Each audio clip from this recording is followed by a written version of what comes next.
Mayank recording studio.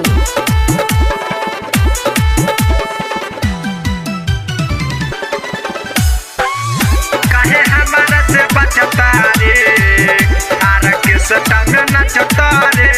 DJ अरमान, DJ अरमान, DJ अरमान, DJ अरमान। काहे हमारा से बचता रे आर के सटा में नचता रे।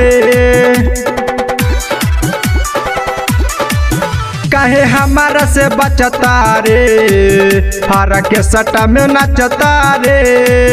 हमले के नबरिया रे तोरा पकड़ कमरिया रे।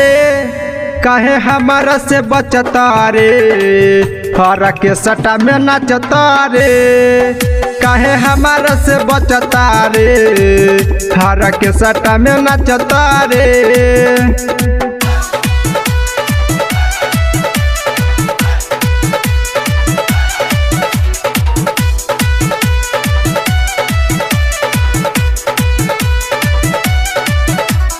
डीजे अरमान अदापुर।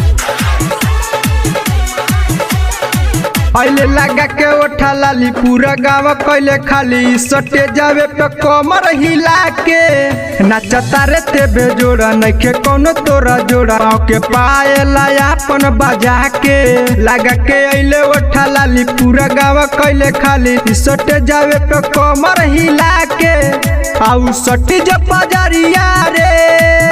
काहे भागेले कगरिया रे आउ सटी जब बजरिया रे। काहे भागेले कगरिया रे। काहे हमारा से बचता रे हरा के सटा में नचता रे। काहे हमारा से बचता रे हरा के सटा में नचता रे।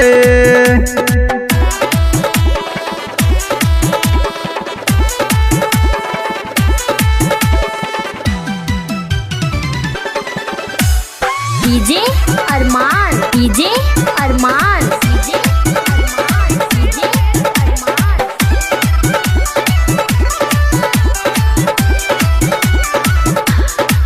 नीरज हूँ तोरा राजा आजू बाजी तोरा बाजा किशन बतिया कहेले हंस के सच कहतनी हम बाटे बतिये में दमाया जू जइबे नते हूँ बच के।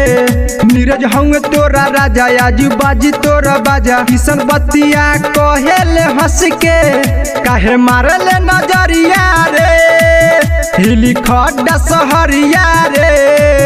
काहे मारले नजरिया रे हिली खड्डा सहरिया रे। काहे हमारा से बचता रे हरा के सटा में नचता रे। काहे हमारा से बचता रे हरा के सटा में नचता रे।